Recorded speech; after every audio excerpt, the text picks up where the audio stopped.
শীতকালের খুব জনপ্রিয় ডাল হলো এই ফুলকপি দিয়ে মুসুর অথবা মুগ দিয়ে ডাল। সত্যি অসাধারণ লাগে খেতে এই ডাল। আর এই ডাল আর একটা যদি ডিমের অমলেট থাকে তাহলে গরম গরম একতলা ভাত নিমেষেই হাওয়া হয়ে যায়। বন্ধুরা, আমি মিনতি পাল আজ আবার নিয়ে চলে এসেছি খুব মজাদার একটা রান্নার ভিডিও। আশা করি আপনাদের ভালো লাগবে। আর যদি ভালো লাগে তো একটা লাইক দিয়ে সুন্দর একটা কমেন্ট করে দেবেন। আর আমার চ্যানেলটিকে সাবস্ক্রাইব করে পাশে থাকা বেল নোটিফিকেশন অল করে রাখবেন, যাতে করে আমার নিত্য নতুন ভিডিও সবার প্রথমে আপনার কাছে পৌঁছে যায়। আর অবশ্যই হাইপ করতে ভুলবেন না কিন্তু। তো বন্ধুরা, বানিয়ে নিয়েছিলাম ফুলকপি দিয়ে এরকম মুসুর ডাল। অসাধারণ লাগে খেতে। আর শীতকালে বাজার তো পুরো ভরে উঠেছে এরকম রং বেরঙের সবজিতে। তাই হাজবেন্ড সকালবেলা বাজারে গিয়ে এই সমস্ত সবজি নিয়ে চলে এসছে। আর এই সবজিগুলো দেখলে না মনটাও যেন ভরে ওঠে আর চোখেরও শান্তি। যারা আমার মতো এই অনুভূতিটাই বিশ্বাস করেন তারা অবশ্যই আমার কথাগুলোর অর্থটা বুঝতে পারছেন। তো বানিয়ে নেব ফুলকপি দিয়ে মুসুর ডাল। তার জন্য ফুলকপি, আলু আর সমস্ত যে উপকরণগুলো লাগবে সেগুলো আমি ভালো করে কেটে ধুয়ে থালার মধ্যে গুছিয়ে নিয়েছি। তো এই সমস্ত উপকরণ আমি নিয়ে নিয়েছি। খুবই সামান্য পরিমাণ পেঁয়াজ, রসুন, ধনেপাতা, টমেটো, কাঁচা লঙ্কা ও আদা। আর ফুলকপি আর আলুটাও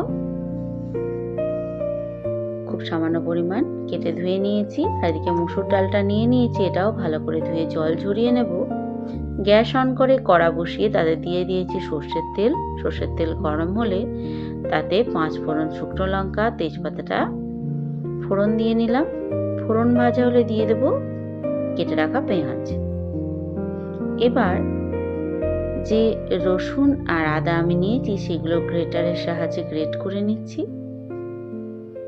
পেঁয়াজটা হালকা একটু ভাজা হলে দিয়ে দেব গ্রেট করা রসুন ও গ্রেট করা আদা।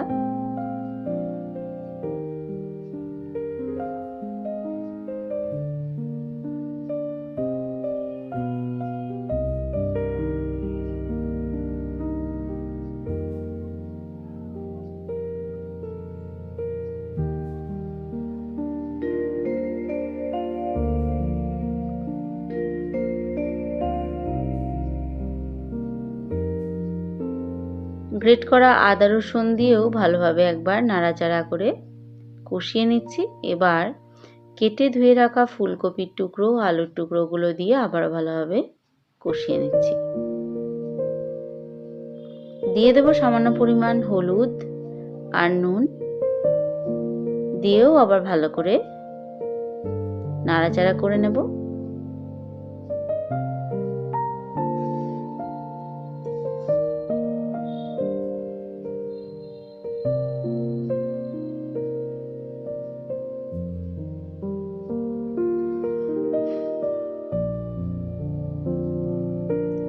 তো বন্ধুরা, মুসুর ডালটা ভালো করে ধুয়ে জল ঝরিয়ে আমি দিয়ে নাড়াচাড়া করে নিয়েছি। সেটা আর ক্যামেরা করা হয়নি।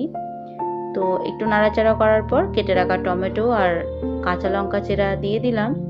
দিয়ে নাড়াচাড়া করে দিয়ে দিলাম সামান্য পরিমাণ গরম জল।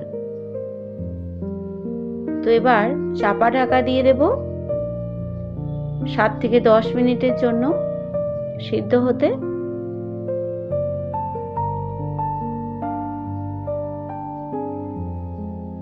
তো ফিরে এলাম 7 থেকে 10 মিনিট পর। দেখুন ডালটা কিন্তু খুব ভালো সিদ্ধ হয়ে গেছে।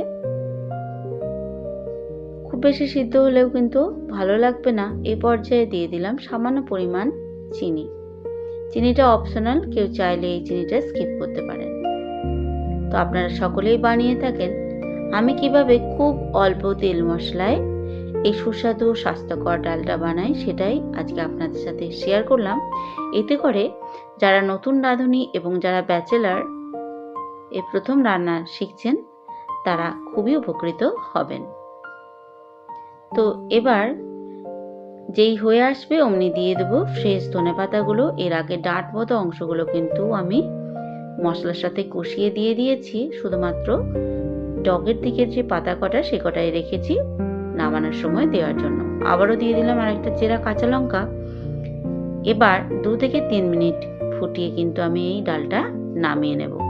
তো কেমন লাগলো বন্ধুরা আমার ফুলকপির ডাল রান্না, অবশ্যই কমেন্ট করে জানাবেন।